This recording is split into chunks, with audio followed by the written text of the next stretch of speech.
it's selective politics and it's selective who they gonna call a rat or who they not gonna call a rat in this industry. So we've been saying that since I've been home.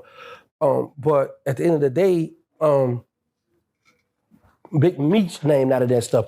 His company name in it, the BMF. Real life. If that shit ain't real life, it ain't real life. Just say real life street stars. You know what time it is. Wow. Real life street stars. He's back, baby. We got him back. It's been a minute. Yeah. OG Giggity got him back on the couch. Yeah, I thought I was blackballed, but look, I'm back. Never blackballed. Okay. Always welcome. Okay. In fact, we felt we felt the way you went on everybody else's page and channel, turned them up like a mother. I'm like, God, we felt like a stepfather just let his child go and just go crazy over on other people's channels. Yeah, I understand that, and because this where I grew up. Yeah. Let me say that. Yeah. I grew up at. Real talk. And I was like, but then I understood it because you got to keep in mind that y'all had the queen, she that took over. So sometimes, it's like when a person drop a verse, it's like, man, I can't go behind that. For real. So Jaguar be tearing it up, so he's like, okay, we got to respect the queen, let her have her moment, and just. So what do you think about Jaguar's beef with Vlad right now? She beefing with Vlad? You didn't know that? Oh, I did see that on that show. I think it's good for YouTube. I mean, it's good for content. My thing be when a person have an altercation or a situation, as long as they keep it on YouTube, it's cool. As long as they don't take it to the streets, which we know those two not, so it's cool. I think Jag told Vlad to pull up. Well, Jag will fight in and everybody, bro. So I'm telling you. So. The last time we had you here, man, they felt like we was really playing on, you and Jaguar Wright's The Night with Jaguar. Like, y'all really playing on Jaguar and Terrance time, man. But they don't believe that was a real story. They feel like that was a made-up story. No, I'm 99% for real on the internet. Now, I might 1% I might cap. But, me and Jag really went out that night. Like, I was supposed to bring her to the airport. But she was feeling my style, so we went to a restaurant in Dallas. And at that time, I still got y'all. You still got, bro, you've been mic'd up the whole time. Yes. Mic'd up the whole night. Me, man. I had that mic on me. That's probably why they thought it was something. Right. We went to the I'm about to say the hotel. We went to the restaurant, got something to eat then. I brought her to my spot. Yeah. Let me ask you, to see, of course, you've been an alumni of the Couch, Jaguars alumni, to see her stories technically come to fruition from you knowing her, hearing her talk stuff, then Diddy gets arrested. What are your thoughts on what she was saying, like over here? Like, were you already like, man, she talking just out the side of her neck? Or do you feel there was some truth to that based on even what you know? Yeah, I've always felt there was some truth to it because it's like with a rumor. So when somebody spread a rumor, even though somebody might say it's a total lie, but there's some truth to it for them to start the rumor. So when you look at Jag, she's been in the industry from a youngster. So with history, we know in the industry, a lot of people had the parties, a lot of people get taken advantage of. How many young women is their goal, their dream to become famous, to want to put a music out, put albums out? So what the people do, they see that, come here, let's go in the booth. Like, you want to put this out? I'm gonna have to talk to such and such and such. And they group and they say, they might grab her hand, put your hand on this mic here. Don't worry about that mic, get on this. You know what I'm saying? So they take advantage of women, young females in the industry. So I can believe that. I was like, yeah, they gotta have some truth to that. Now, how far? I didn't know how far it went until I started reading the documents from Diddy. So I've never felt like she was just straight capping. So I have to ask you, you've been in the studio sessions with Cash Money and then back in the day, right? Right. Was there any Diddy type situation going on? Like, hey, go, you can sing on that mic, girl, but I got another mic for you to sing on. Well, you have females that come through, but we brought our own girls over there. That's smart. It wasn't that much drinking going on back then. We just always had freaks already. Yeah. So like at one time, it was a girl came in there. She was getting me. I was trying to get at her, and then I got distracted by Manny Fresh, them in the booth, we dropping the beat, and I go looking for her again, she in the bathroom with BG. You know what I'm saying? So, but it wasn't never like putting stuff in their water or put stuff in their drink and, lacing their smoke. No, we didn't do none of that crazy stuff. And one man went in the bathroom at a time, we ain't had it where, how they say, balls to butt. We ain't had none of that stuff going on. Everybody naked in one bathroom. Nah, man, but, things got wild over the years. So let me ask you, when you hear about big name celebrities and producers with beds in their studios, that kind of makes sense. Yeah, because they know one thing. After you finish rapping or after you finish singing, time to lay down. Right. So we want to be comfortable, man, Yeah, man, I got a bed in my studio. That's the man. Right. But everything legal, though. We ain't doing nothing. Get your consent now, girl. Yeah. Back to Jaguar Wright. Everybody says, she's crazy, she's suffering with a mental illness. You've been around her. What would you say to those people? They got to get to know Jaguar. See, this is the thing. When you on camera, you act one way. But in person, prime example, just to jump a subject, Charleston White cuts act a fool on camera. But in person, he's respectful. You could talk to him. You be like, man, this man here really putting up, So it's a difference. That's what I've seen. Like with Jaguar, she have deep conversations. Some like me and Jaguar actually had a almost argument behind Drake and Kendrick Lamar. In a hotel. And then I was eating, what made it worse, she didn't want to give me none. So I'm in a hotel arguing with you about two dudes I don't know who I think better rappers, and you still ain't let me hump? Yeah. I got time for me to go. Damn it. Yeah, man. I should have agreed with her, goddammit. That's how you went. Yeah, but at the time she was in love with some other guy she had told me. Okay. All right, well, let's get right. Let me ask you this before we move on past Jaguar. Do you feel like the industry is trying to silence her based on when you see like Jay-Z told her, hey, you got to cut that out, Pierce Morgan? Do you feel like she might know too much where they might actually try to keep her, hey, you got to be quiet. You can't be saying too much now. Of course, because you got to think about this. The people that, I'm going to say me, I'm not going to say us, I'm going to say me, that respect, look to that get money, people that you might say, you know what, I'm gonna try to follow his blueprint to an extent as far as in the industry. Now you looking like, man, you take advantage of this, man, you this, you label this, you like, man.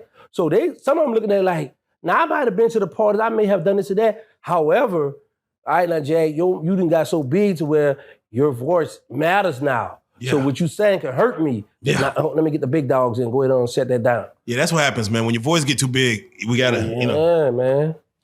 Do you ever feel the need to censor yourself like that? Like, is there some information that you know that you just not gonna speak about because you have your voice is big enough to where it get to the point to where your life might be in danger?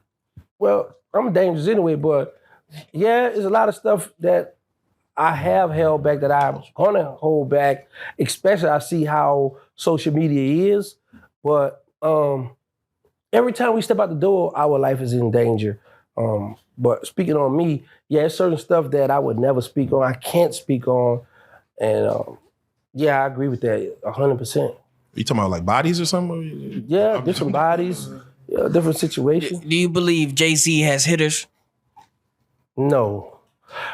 Now, I think earlier, because I think that Jay went so commercial and getting with Beyonce, and he rubbing elbows with the right people that he know people watching, so he don't have time for that. Like, he can come see the service, man. Is that what I'm saying? So I don't think he had no hitters. I don't think. All right, so let's go and get to it. Big Meech is free. Shout out to Big Meech. Shout out Big Meech, man. First and foremost, you had came in here and you actually did time with Big Meech. Mm-hmm. You told a bunch of stories about it. Before we even start talking about his freedom and kind of what's about to happen next, did you ever see this day coming? Of course, because he had a release date. Okay. He never had life sentence. It was he's supposed to do 13 more years, right? Or how much more time was he supposed to do? Well, I don't have a diary, sir. So I wasn't keeping up with his sentence. I'm not Big Meech. How you say this? I'm not attracted to Big Meech, so I wouldn't keep up with. Oh, he's getting out on this day with my calendar. However, he had a 30-year. You do 25 years off 30. Yeah. So he did about 20. So he had like about 5 years left, something like that. Let me ask you, change. The time that you were on the yard with him, when y'all just even spoke, like, do y'all talk about freedom? Like, do y'all talk, man, when I get out, we're gonna do this, we gonna. No, because I had life he had a Buck Rogers number at the time, and it was more on, I would get him to talk about, because I was like, I had been going a good minute then. So I used to get him like, boy, you know it's over for you. Boy, all them girls, you was making it rain in the club, them girls gonna forget about, who I got all mine and check. I used to get him riled up because the youngsters used to want to hear him talk, you know what I'm saying? So yeah, he'd talk about the club, how he used to get money, how he used to make it rain, and how all his team looked good. It was always cool, good energy, but it was never, but I will say this here, because he come there with him and one guy, and I saw like 25 people get BMF with ENT on the left side of their neck. Dude jumped out of blood cars, dude jumped out of different gang cars to run with Big Meech. I saw that with my own eyes. But he would always say, no matter who hook up with me on this compound, I'm not hooking nobody up with no plug when they get out. So he would always make that known. Because you know, a lot of guys that think, well, man, he Big Meech, might still got bricks, he might still got, so I'm about to hang with him and make sure he good in here. But he would make that known, I'm not hooking nobody up.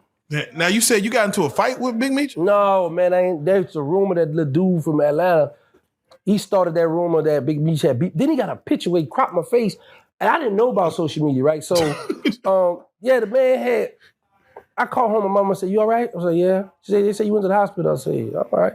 Then I started getting text messages from people I hadn't heard from in a long time.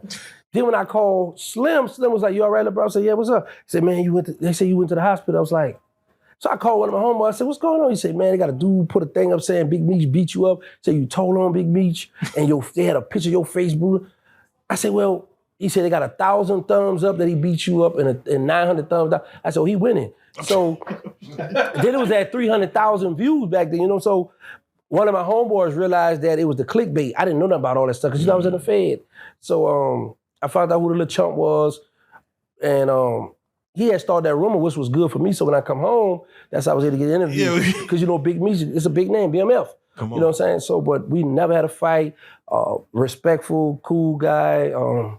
Actually, I was there when he had the fight there. Oh, okay, yeah. What was the fight? What was it over? Some cornbread? Basketball, something petty. There's a dude from DC. The Muslim was out there on the blacktop. They was in the gym. You know, I'd be like, I got next. And then say if I tell you, nah, John, Joke, I call next. And you be like, nah, I call him Matt. And we go to Oregon, and then we just start fighting. Yeah. Something like that. And they had a fight, and then a lot of people from the South came out to go out to the rec yard to help Big Meech fight because he hated the car. Yeah. Because it was a guy from New York that started it. And one of my Muslim brothers was going in the mattress. He put out a knife out like this long. I'm like, how was you about to do that? He said, man, Durk got to handle this because he the one started this. So I'm like, man. So I got my 2 9. I go, when Big Meech stayed next door to me. So we come out, I say, Meech, it's not about to be no gang fight. I said, you got a bunch of little dudes about to ride with you, but a lot of these think they about to go fight. These are old heads that's come from the penitentiary and they used to stab and they used to push in the knife. Yeah. He was like, yeah, I know, man, but I gotta go. So as me and Meech walking up the walk, the dude who started it was in front of us. His name Ro from Brooklyn. The lieutenant stopped me and Meech. He said, what's your name? I said, Williams. He said, let me see your ID. I showed it to him. He said, what's your name? He said, Flannery. He said, let me see your ID. He said, William, you go back. I was happy because he didn't pat me down. So I went back to the unit. He handcuffed Meech, and that was the last time I seen him on the yard. Damn, hold on, wait, gangs. You had 2 knives with you, Baraka? What you doing? Because, you know, when you on a compound, sometimes you might hit somebody and one knife might break. Or you might have to give somebody else a weapon or something, you know what I'm saying? So it's always good to have you 2 weapons, sometimes 3. Damn, dual wielding. Okay, that's wild. We're gonna get into that murder shit in a little bit. Yeah. So for those who get out of prison, for you to do the type of time you did, for what Meech is kind of going through right now, where he gets to, you know, breathe that free air, you know what I'm saying? Of course, halfway house do all that stuff, but walk us through that feeling as far as just that moment that you waiting on somebody to pick you up. You waiting on Birdman, you know, he ain't quite pull up, you know, so, you know. Why we that's pouring salt on the engine. I'm sure y'all done made up and talked about it. I thought I was on a Greyhound, but go ahead. Yeah, how does that feel, though, that first 3 hours of just being like, wow, I'm really, like, does it register that you really free, or somebody might come back and grab you again for something? I about to say it's like it's a scary, happy feeling, because it's like, are they gonna say, oh, I made a mistake, come back here? It's one of those feelings that I had, because I was like, I done did 23 years, 10 months, so I'm like, man, them people really let me out. So in my mind, I'm hoping that it's not we got a old warrant for the state on you. We got Because I know I ain't having none of that stuff, but you know, still you be thinking like they might come with some bull crap. These people not really about to let me go. So I'm like, man, for Big Meech to get out and for him to get out at a time where he really, really hot. The BMF, the movie, they got all this big wave going, so he come home where hopefully he don't have to worry about no bull crap. He can just come sit in the director chair with the rest of the stuff going on and be like, cut down like that, man, take it from the top. You know what I'm saying? Hopefully they set it for them like that. Now, he's getting out with 5 years supervised probation, and then he can't smoke or drink. He has a lot of restrictions. Does that really feel like freedom when you're getting out? Like, does that, like you can't really move how you want to move or do what you want to do or kick it like you want to? Does that really feel the same? For me, it do, because you got to think about it. I'm locked up with 100-something men in the dorm. Half of them miserable. Half of them don't get no visit, no money. Some of them stalking and trying to see who they gonna be able to hump. Some of them stalking to see who they gonna be able to rob. You got knives. You got to hope your homeboy don't go borrow some drugs or bet and don't want to pay it. So you don't know if you're gonna lose your life. You don't know if you're gonna run your time up. So for me to be free and you tell me I can't smoke or drink, but I'm out here, I get to see these fine women. I get to go to Walmart. I get to walk. Give me this. I take this. And for the supervision, like what is that? What does those type of restrictions look like as far as living, minus the smoking and the drinking? Like, what do you have to try to do? How do you have to try to live your life when they say you got 5 years supervised? You got to walk straight. You got to walk straight and stay out of trouble, because this is the slick thing, and people who are on supervised just getting out, pay attention. See, some guys think that they can sneak and go out of town, right? But now you can sneak and go out of town. However, if you get pulled over by the police, when they run your name, it automatically gonna hit your PO phone. And he gonna wonder, well, what you get stopped by the police for? So now if you got stopped and you out of state and you don't supposed to be there, you violated. Let me tell you how serious this stuff is. When I first got, I was in Fort Worth, so I was trying to move away from this female, so I went to these other apartments, and I didn't let my PO know. But I didn't think that I was gonna tell him eventually. So when they ran my background check, my PO was like, oh, is there anything else you stay? I was like, nah, right here. He said, Terrance, don't lie. He said, I see where you try to go to these apartments over here. I'm like, well, yeah, I put in, man, but they denied me. He said, I know. He said, but do you want me to talk to him for you? I was like, nah, I'm all right. He said, man, anytime they run a background check on you, it's gonna alert us. Anything they run, no matter what it is gonna hit my thing because somebody checking in your background. Right. Yeah, so if I go try to get an apartment, you gotta see if you're a convicted felon. So when you sign that paper, they go check your background, it's gonna alert my PO. If the police pull me over for a traffic stop, it's gonna alert my PO. Really? Yeah, so if you out of town, thinking you slick, and you get pulled over, you didn't violate it if you don't supposed to be out there. When you got out, were you scared someone was gonna come back from your past? When I first went to New Orleans, yes. Because I was in the car, and everywhere we go, I was just looking at it. My mother was like, Terrance, cars are gonna drive the way we drive. Cars are gonna turn. I'm like, yeah, and nobody didn't really know I was home, but I just was nervous, just thinking of old stuff I'd done. But when I came out to Texas, when I went to Fort Worth, it was a breath of fresh air. It was a big relief. I'm a tourist now, But it wasn't until I got on the internet.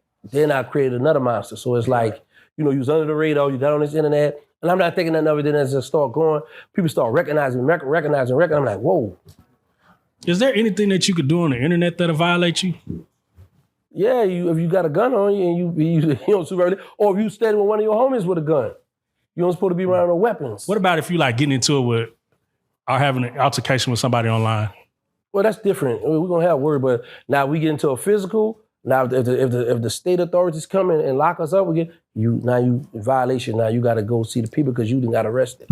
Did you see that thing on the news where the nigga walked up and gunned the nigga down in North Dallas? About that cell phone the other day.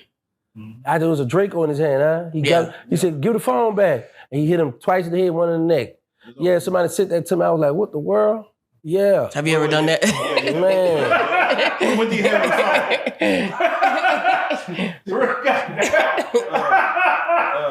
I ain't asked for a cell phone though. Yeah. Yeah, that was common. That's something that I'm used to seeing my homies, we done that kind of stuff. But for me to see these youngsters with the Drake and this broad did I walk, I was like, whoa. Now I get to look at it like, man, I did that. So, okay, so what is so a nigga come up and he trying to go with the hands. You ever like, nah, fuck the hand, Well, we ain't do that coming up. We ain't nobody. I had one fight in the project, and that was by choice me, but nobody never said to me like, come on, let's go with the hand.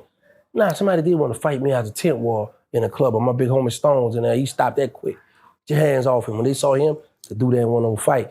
But for the most part, like if I got a gun on me or something, 9 times out of 10, the dudes I'm beefing with, he got a gun, so he already know we I fighting. would say in like jail. you would meet somebody at the gas station and y'all get into it, and are you automatically gonna draw your weapon, or are you gonna? All right, what we into about? Who skipping the line for gas? Or Yeah, it don't. you looking at me hard? He just mugging you. You don't know him from. He could be from the other side for all you know. Okay, now here's another thing. Is this the gangster we talking about? Or we talking about the civilian? No, we only talking about the gangster right now. We're not talking about civilian. Yeah, well, I'm not gonna have those problems because people already know what it was in the city. They know one thing: you pull up, you play on me, either I'm gonna dog you or you gonna dog me. Right. So I didn't have those problems coming up. How far did your name reach? Like, if there was a mile radius, how far would your name reach before it didn't have an effect on how people felt?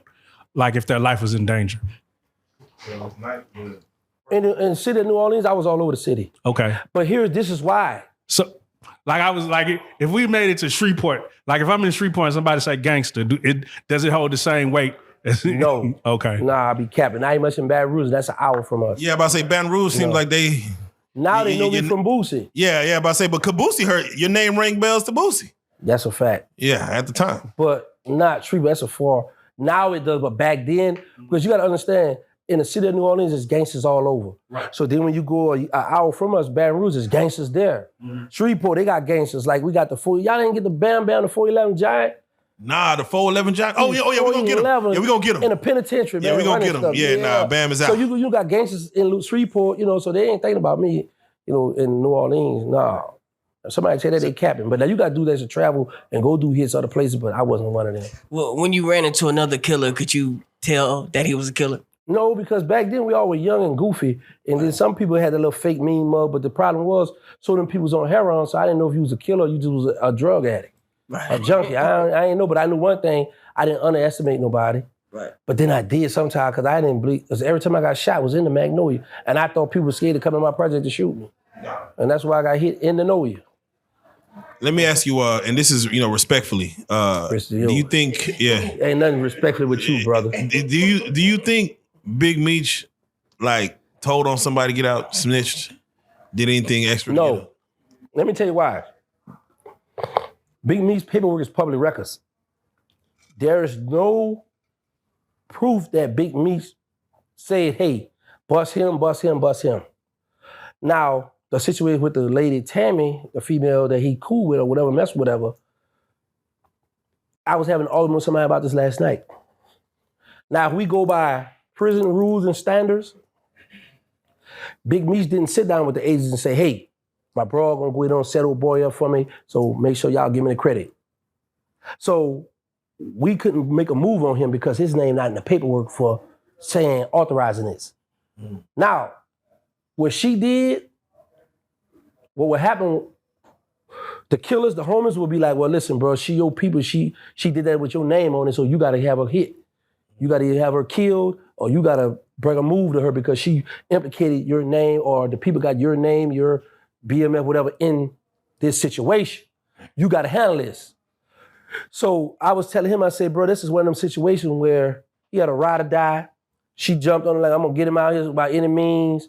And, I say now, we can't just up and say this. People be like, common sense, well, man, did they have that talk? I don't know. Mm. So I don't think, I got my own situation, so I don't really think that far into nobody else's situation anyway, but I do my little content. Yeah. But if, you see, it's selective politics and it's selective who they gonna call a rat or who they not gonna call a rat in this industry. So we've been saying that since I've been home. But at the end of the day, Big Meech's name out of that stuff, his company name in it, the BMF, or whatever Tammy was supposed to do to this. But the thing about it is she was doing this for him, which the name says that, but the thing was she started allegedly having sex with this guy that messed everything up. So now he got out the right way, but by they having that stigma right there, so now people looking at that now. So, and I warned him before he got out, I said, Big Meech, when you get out, everybody not gonna like you. Everybody not gonna agree with you. That's just how it's gonna be. So now it's on how you gonna handle this. Why do you think everybody is so excited when people get free. Like everybody's so excited. They feel like it's gonna be a wave of money that comes with this nigga getting his freedom. Like it's like the economy is about to be better. Why do you think it carries such a stigma to? I saw a female say that, oh, Big Meech, it was these dudes in here faking on BMF and the strippers, and she made me laugh at that. But I think a lot of people be happy because it's like, when you had a name for being a good dude on the street, showing love to your people, like you got a lot of people that were bosses, but they dog their people out. Or they might show a little love and bird fed them and give them a little this and this. Whereas with Meech, you didn't know who was the boss. Everybody had jewelry, everybody had foreign whips. So when people hear these stories, when they looking at the BMF, they're like, man, that was a good dude. So they riding with him and they feeling his pain for us through the struggle. So for him to make it out, they look like, oh man, so that man walked his time down. Yeah, they got the stigma here, but he did his time. I did it with him. I was rocking. I like BMF. I like the stuff he did. Because, some people, how they look at movies, they'll play like, oh, that's me in that character, or that's me here. So they look at that with Meech, all the way up until that situation, he had a clean record. So now that he home, people celebrate. It's just like how my city went crazy. They had a big second line, a big party, for Frankie Beverly, who passed away. Right. Yeah. Why do you think, and then another thing, BMF or Hot Boys or these names that have such infamy behind them, but we celebrate it like we glorify it so much. Like, why do you think we just so infatuated with like stuff like that? Because that's the environment we come up in. We like it's so much how I always say good girls like bad guys. They grew up in a nice environment. They grew up in a nice household, but they infatuated with that killer, that drug dealer, that bad boy. But they don't want to bring it home to mama or papa. But they still want to sleep, date him, or go or be around him just to get that, I guess, that off the bucket list. Thanks. So with us, with the Hot Boy movement, that was blood, sweat, and tears. That was a real movement. But then you look at like you take something negative and made something positive, and you got people that became millionaires off that name, off that movement.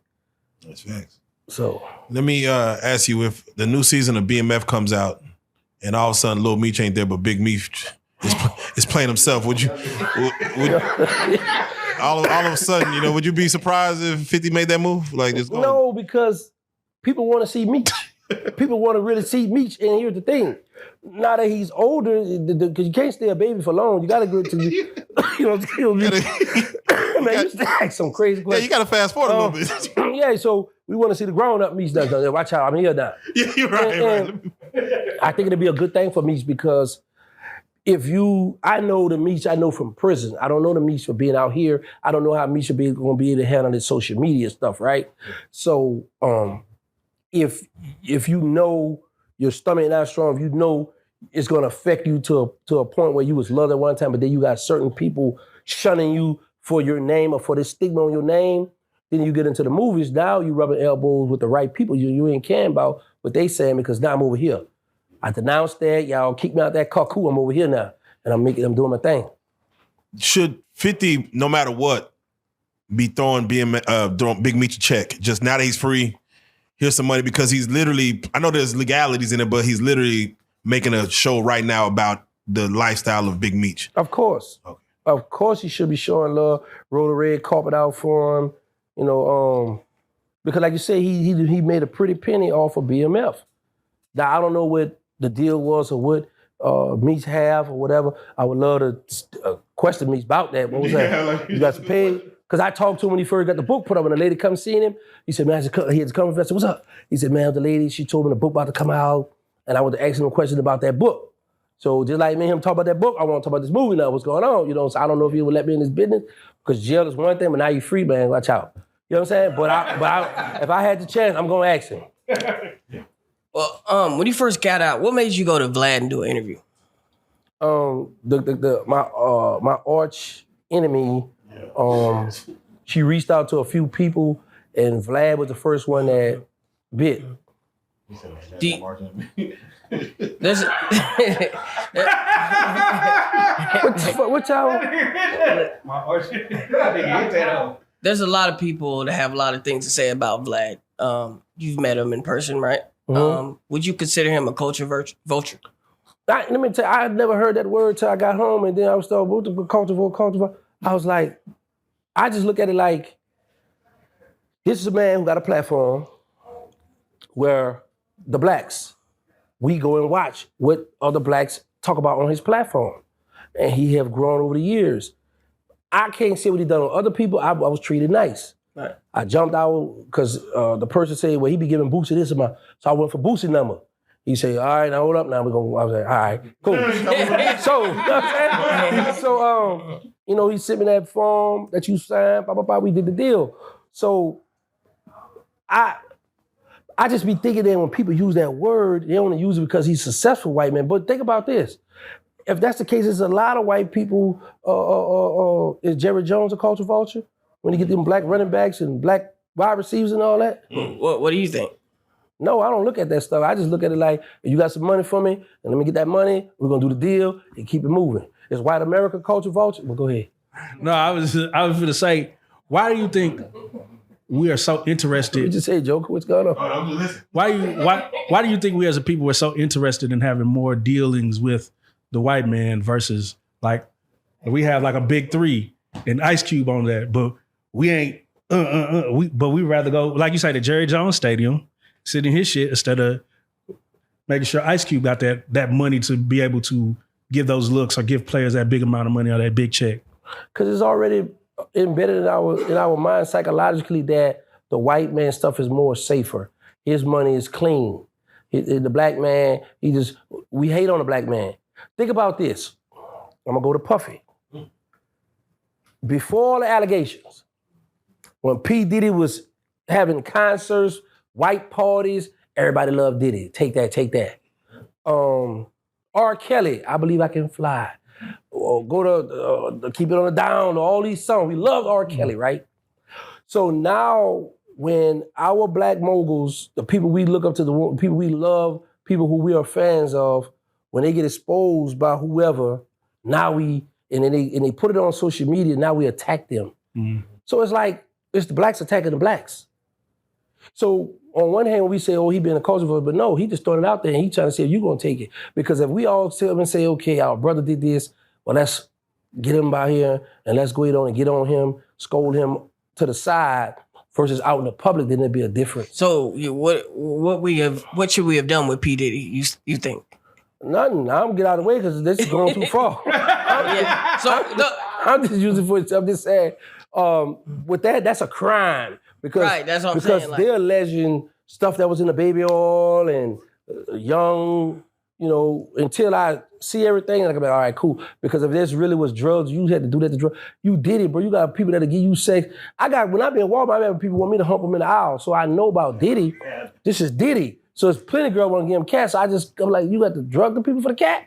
So that stuff just blowing me with that. I've always been against that. As a celebrity, does that start making you more afraid to how you deal with women? That's because, I mean, they taking niggas down with this shit. Like, that's what I deal with. That's what you do with... I'm about to say hood rats. Oh, I thought you were going to say white women. I'm about to go, yeah, I'm about to start dealing with the bunnies, the snow bunnies. Because, for real though, I'm selective who I deal with. I'm going to peep out your energy. I'm going to see what type of person you are before I deal with you. Because I could tell the ones who own some bull and whatever. And then I don't look at myself as a celebrity. I don't see how a person could get, and it's for all them people who done made up on YouTube. I don't see how you can just get on YouTube, tell a story, or just have fun with people and like, oh, you're a celebrity. Like, I just don't get that. You was a celebrity, nigga. Yeah, man. From real life street stars. Real life street stars. You did? Yeah. When you were going around killing people back in the day. Deleting. Thank you. Yeah, deleting. Right, delete people. sound more Did you ever respectful. want to like step it up a notch? Like, cause you know, the celebrities you say, like, he can get cat whenever he wants to, so why would he do that? But if you're going around deleting people, like, man, I could delete somebody like this. Maybe he doesn't want to die this way, so I'll do him this way. Of course, you always trying to think of something creative because you always want to leave a statement behind showing the enemies and everybody else that was my work. Can I ask you, what's your most creative deletion? That's a good one. I stayed under somebody's house to wait for him to come home. You stayed under their house? Yes. That's great. Man. Yes. Yeah, that's a move. That's a move. How long? About an hour. Oh yeah, that's a movie. About an hour. Man, okay. Like in the bushes. No, under the house. Like under literally. the Yeah, you know, the houses in New Orleans is sit up. yeah, You can get up under the house, and back then they don't have them houses where you. You weren't worried about the bugs and the. Well, you gonna have your long sleeve on, and you gonna be geared up. Joke ain't gonna have no shorts set on with a white beater. Man, yo. Okay, Real hot boy. so let me ask you, Diddy it's been almost like a month he's been in jail. What do you think he's going through right now? Knowing that he was like a coke addict, allegedly, baby oil addict, allegedly, wanting that butt. You know, like what do you think he's going through right now? I mean, you know, he's a sex addict. So what do you think he's going through right now with like withdrawals? Now that it's been a month, so that he just be going into the second phase. First, it have kicked in. I'm in here, so I'm locked. I'm stuck. Now he got to figure out how he's going to do the bid. Like in the morning when Miss Jackson come through, I know the pill lady gonna come through about 6 in the morning. Pill call, so you're gonna jump over that window and look at it. Well, you got a fat butt, you're gonna be able to look at that, or you might get you a jack right quick. Then you got Miss Petty. She might come through for lunchtime. Beat it. She might come through for lunchtime with the trays and stuff. So you're gonna have a routine. Only thing that might get boring for him on Saturdays and Sundays when everything shut down. Because when things shut down, the counselor, the case managers, nobody's coming through, so you're bored. You know what I'm saying? Unless they give you rec, they go outside on rec, because they start doing rec on certain places on Sundays. But for the most part, he got a lot of COs, you can best believe, hey, Diddy walking by, smiling, giving them extra food, helping them go along, might be sneaking little pictures with it, whatever. But I know it's traumatizing for him right now. Would you say he's in a routine right now? Like he's now a month in, he know the routine. Yeah, of course. Because it's not like he was illiterate. So he know, I know around this time a girl gonna come through. And you gotta be on that door, because if you gotta call out some people you wanna talk to, your counselor, your case manager, oh man, what such they come through, man? You come through around this time, come through, so you gonna be up, or they gonna knock on the door, Papa, Sean, you all right? They call him Sean right now. You all right, Sean? Yeah, I'm all right. You might jump up. So there are people who will still give you special treatment no matter what your charge is. For fact, yeah. I used to talk, me and this lady, we used to battle about this all the time. A CO, she said that she didn't look at pedophiles no different than murderers. She was like, I'm just here to do my job. He did this, he did that. I don't care, I'm here to do my job. So you got some, and then, a lot of people do a lot of dirt on the street, but when they come to prison, they get humble. So now you start to see a little change, and you be like, okay. And a lot of COs, they'll have a little soft heart to give you a little leeway. There's gonna be a lot of favoritism, but you can best believe once they get to a compound, so well, he gonna be good. Do you think R. Kelly's getting some action? Yeah, of course. Of course, man. On the down low. Yeah, that's a fact. But you got people who love Kelly. You got males and females COs. They still looking at that. Either I was made off you. My parents, my people used to hump. I was in the bed. I used to hear people humping off your song. I remember this song, that song, come to your concert. So you're gonna have guards and COs gonna be still happy to see Kelly. Nah, facts. I'm surprised a lot more haven't Some spoken. of them guards might be want a fantasy. Come in, I'm gonna come in, you handcuff me and take it from me right quick. That might be their fantasy in the cell. Oh, yeah. Man, you got some freaky guards too. Now, it's crazy because I think there was a CEO in the YSL case who... That man said the little guards might want to get peed on. It might not, for real. They might be into the things.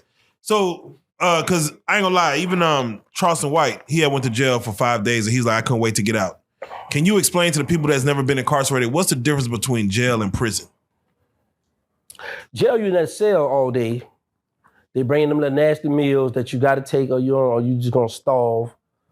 Whereas prison is more freedom. You get to walk out, go to the rec yard, go to the law library, walk to the child hall, walk to in the medical. You get to walk to the commissary. You get to walk out. It's a bigger open space. Whereas jail, you just confined in there and you're going crazy if you ain't got a routine. So Diddy, of course, he's in jail. Y'all seen the building. It's just a little 8-story building, small. He's probably kind of going a little cuckoo, just not being able to have that freedom of just getting to walk the yard with other people talking. Well, no. See, where he at is he locked down and he gonna go outside like in a cage. Yeah. He gonna go in the cage, right? So here's the thing now. Of course, he on housing rec alone. They gonna have on his door, red thing, housing rec alone. So he gotta go outside. Ain't nobody can come to the cell with him. He go outside, rec by himself. But they might let other inmates come out, but they're gonna be in other cages from him so he can still get to talk with other people.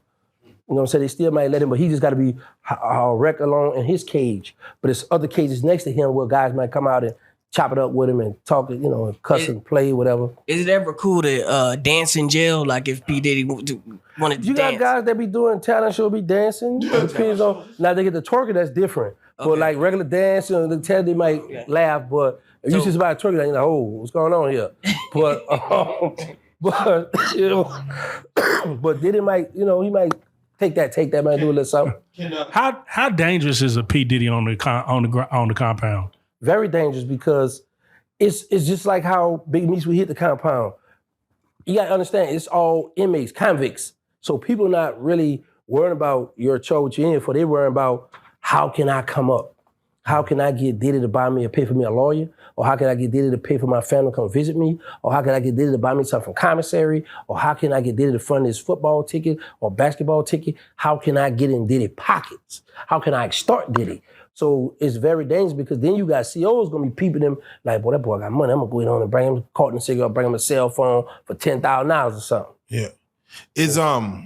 Is baby oil on commissary? Can you purchase baby oil? At one time they had it, but they took it off because what guys do. And matter of fact, he home now. Zopan. Shout out Zopan. Yeah, he squirted Ali. He squirted some baby oil in a bowl, put in the microwave, and threw it on the dude. Oh yeah. Yeah, so they be taking that stuff off the commissary. We'll have certain like the low, maybe the counts might still have it, but like mediums and pins, they be taking that off. I just fucked it up. I have to get your take. You haven't spoken on this since we had him on the couch. Was our guy Vernon? He came on the couch and he just wrote a book that just got released yesterday. So shout out Vernon. He came in and told his testimony of, somebody came and took his manhood and assaulted him basically. Did you get a chance to watch that interview? And what was your take on his story of that incident that happened? Yeah, I watched it. I must watch the. Shout out to OG Person. I must watch. Congratulations, OG Person. I must watch his rebuttal to it. And I was like, I remember I was on Reallyfe Street Starz. I talked about how people get raped in jail, how people do sex. I went to Vlad, did the same thing, and people was making fun of it. People didn't really take it serious until it took somebody to come right back months later or a year later and say the same thing I was saying, and now the people went crazy. I was like, wow, right? So at first I was like, he was in a penitentiary in Leavenworth, but then I had to do the homework because I called my co-defendant, who I could call now, who was in Leavenworth. And it was like, you from Louisiana, that was unheard of because we had some killers up there in Leavenworth, right? Yeah. But he was functioning with the Crips, the gangs. And I was like, that's a violation. The Crips, the gangs ain't gonna let you do that unless you willingly like, come on, man, I'm gonna let you do it. But then once they get out, I ain't want him to do that. He took, So, because you got those situations, because stuff like that travels in the federal system. It travels, especially in the penitentiary. So when I heard it, then I was like, well, yeah, that happened, because I was like, we fell in 98. So we had a homie named Vernon McKay, who was there with him back then. He's still out now, OG from the city. So I was like, man. Then I called my co-defendant, and he was like, there ain't nothing like that happened on our watch. Somebody would have got murdered up there. Because Leavenworth was a killing machine when we went in there. So even before when he was there, DC was warm with the whites. So I was like, man, hold on. But like I said, I didn't want to get too far into his story or do a reaction video to it because I was like, that's his story. You know what I'm saying? Because like I say, I've seen guys that would kick it with dudes and will do a little stuff. And once they get to their homeboys, now they want, no, I ain't want to do that. Now the homeboy, go stab him then.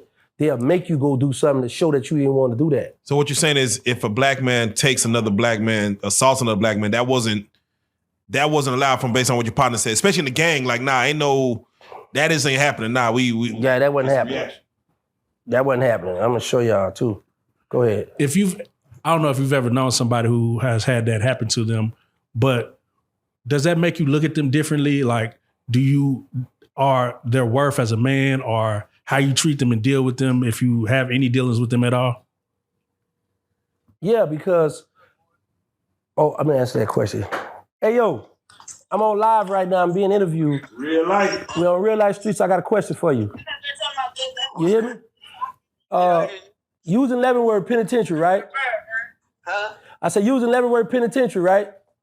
Yeah. You ever heard of a homie getting raped up there? Man, ain't no homie get raped. Ain't no homie get raped on our watch. Boy, that's astromoron. What homie you know gonna get raped on my watch? I understand. Wait, hold on. Who are you? What's your name? Huh? What's your name? What you say? What's your name? What is your name? Tell the people your name. Tell us. My name Vlad. Beat Bam. All us was on the line in Leavenworth. You, Tyree, Bouncer. Bouncer, 31, Man 1, Old Man Country.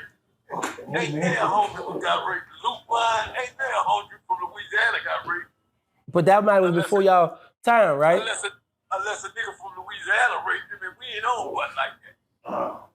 All right, no, we were just talking about, we got a homie from the Shreveport said that happened to him, but it might have happened before we went in the feds, though. It probably happened. It probably happened when he was in Leavenworth with Bernie McKay and them. Did I just tell y'all Bernie McKay?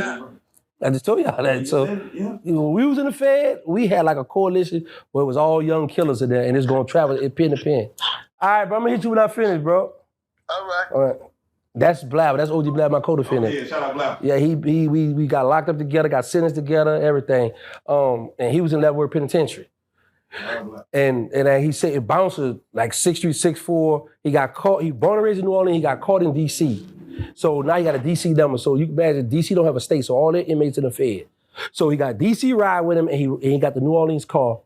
So and it's killers up there. These guys are not, this straight goat. So when I heard this, I'm like, but then I was like, it might have happened before our homies was there. But I know Bounce was there in '92, so that's why I was like, what year did that happen to the young brother? But like I say, usually when something like that happens, you entertained it, you played around with it, you know what I'm saying, first, and then once it got out, you're embarrassed, now you switch it up. Not saying that's the case that happened with him, but that's what usually happens, but, when I spoke on that kind of stuff, what happened in prison, people thought I was playing, they just took OG Giggity for play, but. Yeah, but like I was saying, yes, sir. If you've ever met somebody that happened to, does that have any bearing on how you treat them or deal with them? It depends. Because I said, yes, like I said, it depends. It's this. If you come around me with the tough, I hate these homos, look at that sissy, or look at that tranny, I hate. If you pushing that anti-hate stuff, and then somebody come from another yard and be like, man, I got raped over such and such. Like, what? Now I'm like, man, you've been around here faking all the while, because you got people that wear masks.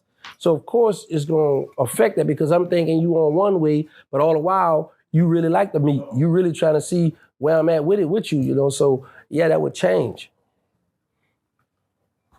So when you go in to prison, like what's the worst mask to put on? When you say people wear masks, like what's the worst mask you could put on? Coming out the gate trying to be tough. Usually when the loudest man with the rah-rah trying to be tough, that'd be the weak one. Usually when you have people, man, these rats, I don't want to be around rats, you gotta check his paperwork. It's usually the loudest one be the weak one. Now, I've seen it too many times. Now, there was a comedian that I was watching, his name is Ali Sadiq. And he said one time he was getting ready to go on the yard, and he said as soon as he hit the little thing, a nigga looked at him and said, I can't wait till he get out here, I'm gonna beat his ass. He said he didn't know dude from Can of Paint. So it's like, is that not the attitude you want to have coming on the yard? Like that you are hard? Like how, once you get out there, how should you play it? Okay, I can only speak from the feds. Okay. I can't speak for the state because what happens is we have a hands-on policy. Got you. So if he from our car, and I don't care if you don't like him or not, you put your hands on him, now it's a problem. You know what I'm saying? So he might be in the state, because in the state is get it how you live. They just wild out a little bit. You might have little hoods, but in the feds, no. I don't care if you don't like my homie. As long as my homie good, clean, you not about to put your hands on it, or it's gonna be a murder or somebody gonna happen. It's going up. I want to talk to you real quick about the, we're gonna take it to, Cash Money for a second. And real quick, who made you fit? Is that? Oh man, my partner exclusive. Hold on, man. I gotta shout him out, man. Yeah, let's get. He got me with the third wall down the pan. He got hold on. Y'all know there's a lot of Diddy stuff on him, so no. Oh shit, y'all. Check out you see the shirt. OG. Oh hell yeah. Yeah, I'll see that stuff. Yeah, damn, you look young than the motherfucker on that picture. I was young. Yeah. Exclusive. Yeah, exclusive. Okay, got the pepper for the hot boy. This the Number one person who did the original? art. He Okay. did that. See, what happened was he had to clean his face, right? Because y'all remember when I came on here the first time I wore the khaki with the red chucks on y'all collar? Yeah. So then he made me a black one with the red. I went to Vlad and everybody was, you look like you worked at the lobster place. They told me up in the comment. I said, come on, man. So he said, all right. So yeah, they told me up. So he's like, OG, I got you. I was like, all right, bro, you got to straighten it up. So he made me this one. So I was like, all right, when I go back to real life, I'm gonna rock. That's hard. That's hard, man. If you were sitting in a picture with two AK-47s, I feel you. Don't respond. Don't have me to relapse, man. Listen, I've been doing good, man. So let me ask you, when you first heard the news that the Super Bowl's coming to New Orleans and they chose to go with a West Coast artist as in Kendrick Lamar over Weezy, what was your take on that? Like, It broke my heart. Shout out to Kendrick Lamar. He deserved it for his musical wise. He put the work in. But when we talk about Wayne is an artist from the 90s that's still relevant to today. Wayne have influenced a lot of people. So I was like, come on, man. He was the greatest rapper alive. yeah, literally, the GOAT. He was that. That's weird. So Yeah, that hurt, man. what do you think that was, though, as far as politics? Because Jay-Z works with Roger Goodell to curate the Super Bowls.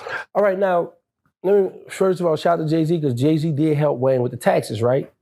So on one hand, you like, man, that couldn't have been Jay because Jay helped Wayne with his tax, so Jay ain't hate on him. But on the other hand, Jay had a big influence in that. So what Jay may have did was like, listen, y'all put me here for a reason. Business-wise, this make more sense. The Super Bowl is family friendly. So Kendrick Lamar have a song which Drake not gonna approve it because you know what, I've been hating so much, right? I had to do this here, I had to put the hate to the side, and I listened to that song, They Not Like Us. He's talking about some pedophile stuff. I say, in the world, this man got the world saying that. I didn't pay attention because I was hating, then I said, I gotta stop hating. And I pitched that song, I said, ain't no way in the world. Drake need to have Drake need to try to get with Jay-Z them and get their lawyer to find out cease and desist. Yeah, like, but that'll look like he won, really, if you It don't matter, because you don't want that man, the You don't Super want Bowl. that after the Super Bowl. You don't want that, bro. That's the Big major fact. L. That's the L that you can't. But now, They bring out a Drake mannequin or something. but now let me show you what Drake just did. Now he just did a major stunt. Now Drake just with some man. He about to perform at the the soccer, one of them big events for they halftime show. He about to do his thing over there in Canada. So he about to do something real big. But back to the topic at hand, I feel like Lil Wayne, and I'm gonna say this Weezy because I know they watch everything OG Giggity do. Weezy, please do not let Kendrick bring you on that stage. I understand you wanted that moment, but y'all know when Mad Day come because y'all do this in the rap game. It's gonna make you look bad because on Mad Day, Kendrick gonna be able to say, I had to bring you out on the stage in your own city. Don't do it, Wayne. Don't do it. Please don't do it. Now let me tell y'all this here, what I see the other day. I was like, yeah, but then I was like, Shaq. Yeah, what Shaq said. And what the Leonard Fournette was like, Wayne should throw a concert and stream it at the time of the Half Bowl. I felt the same Super way. Bowl. Now, some people was like, why would you bring down another black man? That's Kendrick moment, blah, blah, blah. Well, he kind of rained on Wayne parade too, but it wasn't Kendrick's fault. However, they picked Kendrick. Kendrick could have said, no, I won't do it. I was just gonna say, do you feel like Kendrick should have even accepted? And I know we know it's the Super Bowl, but some things just don't make sense. Money. Yeah. You don't get paid for it. You don't get paid. No, you don't get paid, but you get the exposure, right. I mean, But at this point, Kendrick got enough exposure. Yeah, bro. Kendrick, They not like us, bro. Worldwide. Let's back that ass up. That's in China now. but if you got that at the Super Bowl, Listen, man, I think I saw some of my Muslim brothers singing that. That's in Arabic. They got that song in Arabic. But no, for real, bro. All jokes aside, I don't think he should turn it down for real because he's still into the entertainment world. He still want to do his music and sell, so that wouldn't be fair to him. You know what I'm saying? Because Drake and them, I don't know who started it. They bit off or they shook the wrong tree. All right. Shit. And he jumped, and Kendrick jumped out there and handled his business. So, I think he go and do your thing. Like I said, shout out to Kendrick Lamar again, but I feel like Wayne did get robbed. But it's like on one hand, Kendrick deserved it because Kendrick put that song in. That song was big. A diss song to do that, right? Yeah. But on the other hand, you look at it like, come on, this Weezy, this is City. You know, the West Coast, they had their West Coast family on that thing. Like, why Weezy couldn't have his moment? Then they say, look, well, why they couldn't do this here, split it with Wayne and Kendrick? Announce both of them. Do something y'all never did. Because they didn't like y'all can't do that. Do you think Wayne is healthy enough to do a halftime Yes, show? I've been checking him out, yes. Okay. Yes, he been doing his jumping jacks and sit-ups and all. Wayne is ready. You won't see November the 2nd if he ready. Okay, wait. Hold on. We're gonna wait on that. We're gonna wait on that Okay, 1 second. okay. But let me ask Back you, up. for what Shaq said, hey, give the people a choice. Maybe put on a show during the same halftime to give people a choice of watching Kendrick or Wayne. You feel like that's not smart? Because you say don't accept Kendrick Lamar's hand to come up there. Why not do like, hey, I'm gonna do my own show during the halftime, streaming live? All right, because this would have looked like. Now, if Kendrick and Wayne had a situation, I see what you mean. cool, but you got to keep in mind, Wayne and Drake not really together. Y'all know I got a Cash Money, Young Money channel. Yeah. Chopper City, can't forget BG. I had a Chopper City channel, so I'm going to give y'all all the tea off them labels. Yeah. So, you know, Drake and Wayne not really gelling. So He said he went to a party where Drake was there and Drake didn't even come say hi to him, but Glorilla did. He said, shout out Glorilla. She the only one who came up to talk to me, and Drake was there. So I'm not saying nothing, I'm just saying. Right, you know what I'm saying? That's why I would have been surprised if Kendrick Lamar would have came on stage on Wayne Louisiana Fest. I wouldn't be surprised you bring him out because Wayne could be that petty too. Not for real. I'm gonna give y'all a pre-show. We got a lot going on in the music world, but that's another story. So anyway, Now I want to let's go to it. November 2nd. Okay. Louisiana Fest. We might see what they thought they got at the Essence Festival, but it wasn't really that. Is the Hot Boy Reunion, the official Hot Boy Reunion. And I'm talking BG, Wayne, Juvenile, Manny, Baby, Slim out there, Turk, Gangsta. You playing now. Everybody out there. All right now. Yeah. Two toes to the joke now. I might be there now.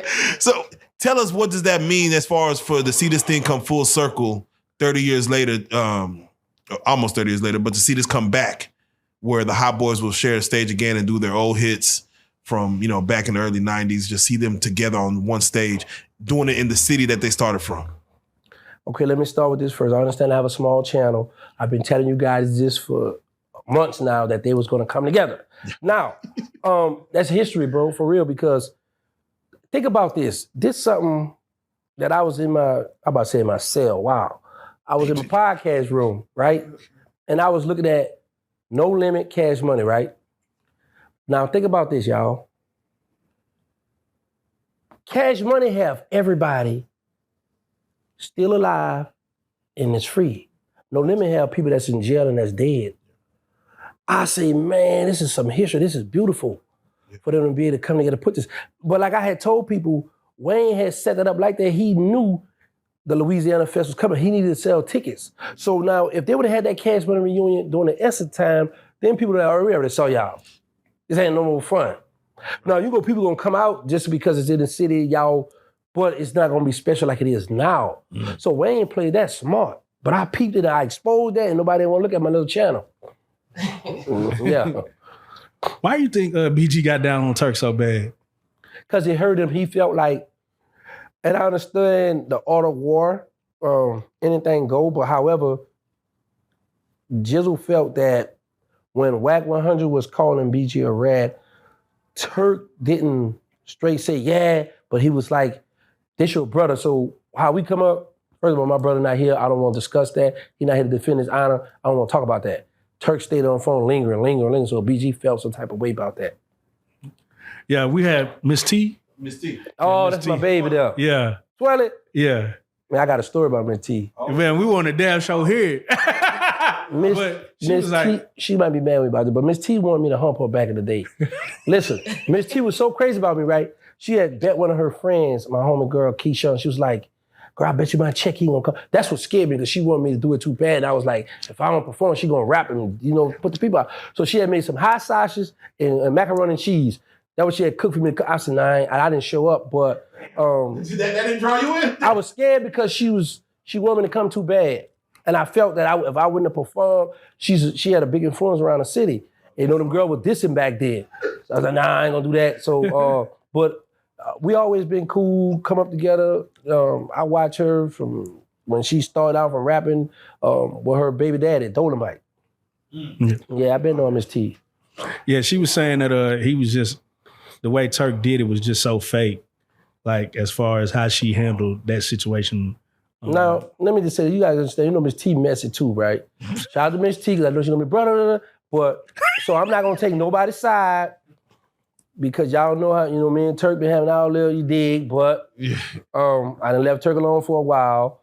So, I understand what Miss T saying, but then I understand everybody. Everybody frustrated, but everybody's coming together, and it's like it's a bunch of, y'all notice this is a bunch of old people fussing? Yeah, but all y'all, wait, but aren't all y'all now getting to some kind of money though? There's times where everyone like may not be getting to the money that others are getting, but now it's like we could see the end of the tunnel where we all could live good. Well, I can't speak about it. I know I'm good. Y'all see the time. When I come home, I can't speak for nobody else. I know I am good. God bless me. So long as they print money, I'm gonna get money. And yeah, since I've been home, I haven't had no problem.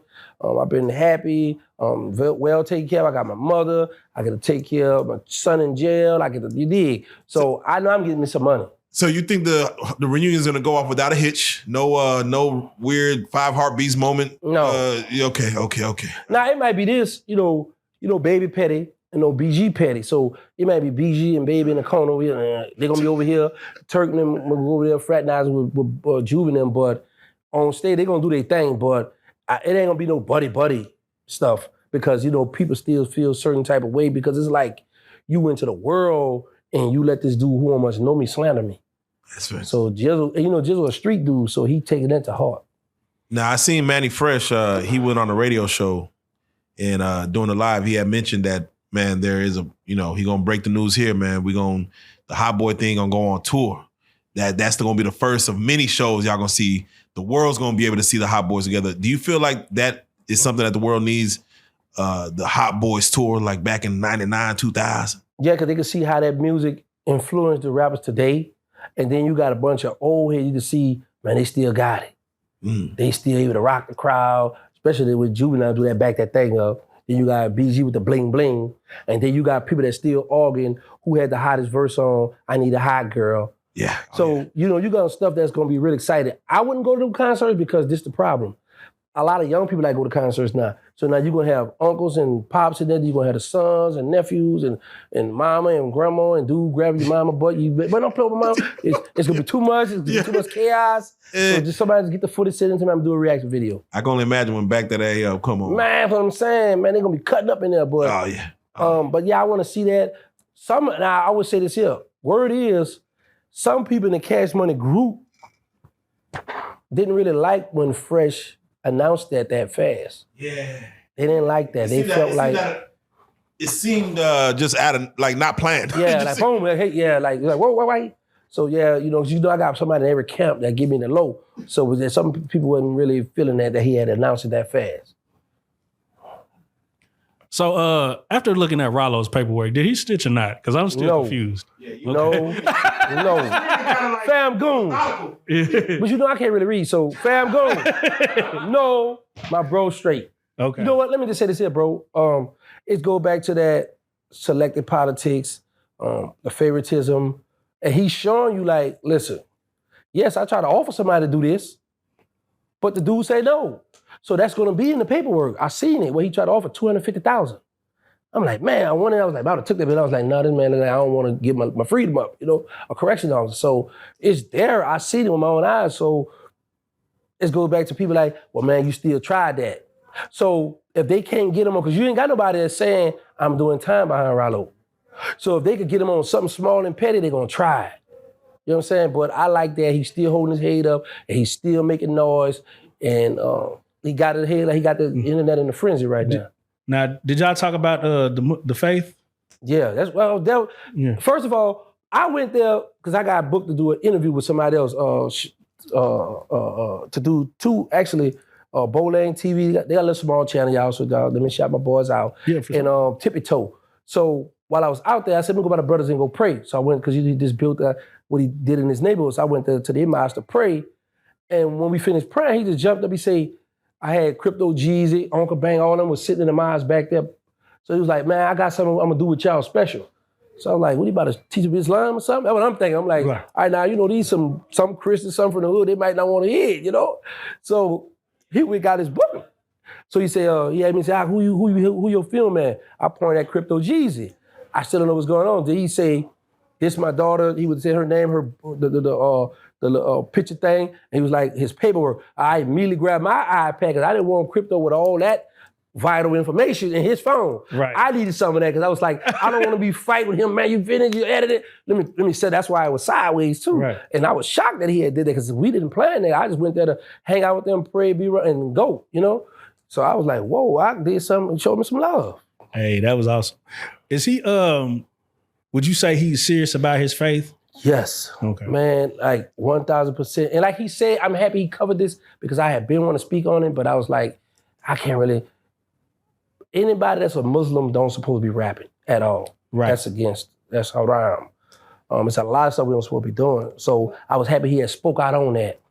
But what I do see, and I always tell the brothers, make sure you pray. You got to pray. It's mandatory we pray 5 times a day. Yeah, we're going to do our bad stuff. We're going to do our sins. Make sure you pray. You got to get that salat in. It's mandatory because I be telling people, I used to pray 5 times a day in jail, praying, asking God to let me out of prison.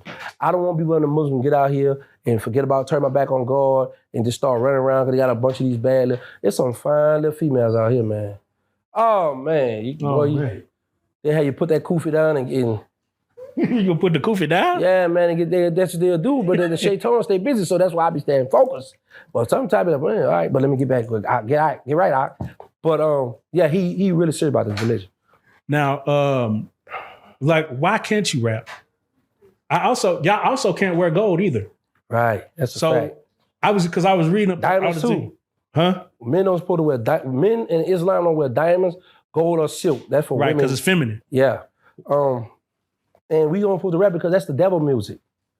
It leads people to do like, prime example, let me tell you what songs I love, right? To this day, Lil Baby, In a Minute. Mm-hmm. And you listen to the stuff Shorty talk, he spit there, I'm like, okay, yeah, okay. I like for that 2 Time Back In. Yeah. So, and then I like the Lotto and what on that, Put It on the Floor and Tomorrow, because they said some slick stuff. But you know, when you listen to that music, you be like, yeah, you be in a moment thinking about your past or what you got going on or whatever. And that's just stuff you don't supposed to dwell on. Yeah, so when you see people like Durk icing out the chain, the pendant, the Muslim faith, and like, does the fruit of Islam have anything like Well, see, the fruit, that's Farrakhan. Okay. And then Sunni Muslims, that's us. Now, with Durk took Shahada, been Muslim on the street. Yeah. So what I've learned with that, when you got a lot of brothers that become Muslim on the street, and let me just show y'all the comparison. Like in prison, how people say, oh, you wait till you went to jail to become Muslim. That's the best time because you got a chance to really study and understand what you're doing. Right. Because on the street, you may become Muslim, but it's a lot you got to learn and read. Right. To know the ins and out, right? But how the deen go, if you don't know about it, then you forgiven. But once you get the knowledge and you get the proof, hey, we don't supposed to do this, now you got to do something about it, right? So with Durk and them, I guess, they look at that like, this what I've been doing. And like, it's like if you become Muslim today and you eat pork, so you can't expect a person just to cut pork cold turkey. You know what I'm saying? So you got to give him a chance to wean himself off, So what type of music is there? Like what type of Muslim music is there? Ain't no music. So just no music. No. That's it. The Quran, recite the Quran. Right. That's it. Recite the Quran in rhythm. That's it. What's your thoughts on Lil Woody? Who is Lil Woody? Yeah. I got a chance to talk to Lil Woody. Shout out to Lil Woody. I love Lil Woody. Cause y'all kind of like similar. Yeah, exactly. The whole story. His manager called me one time doing his, what you call that thing? Call it break. Yeah. Doing court. And she was like, recess. I was like, recess. That's what that's right. I'm thinking about school recess. But anyway, she was like, I was shocked she had called me. And then she was like, I need you to talk to Woody. I was like, all right, where you at? She said, because I know y'all two can relate. You can relate to one another. So, all right. We chop it up for about 30 minutes, When I went to Atlanta, I was supposed to hook up with him, but he was eating with his family. He was caught up, so we didn't get a chance to hook up. But I try to stay out of that because it's like I don't have a dog in that fight, and I don't feel I'm qualified to really voice my opinion on what he doing, with that situation because of my situation. So you got some dudes in the pen to be like, man, hold on, you can't speak on nobody, read nobody paperwork, you told, you got smut on your name.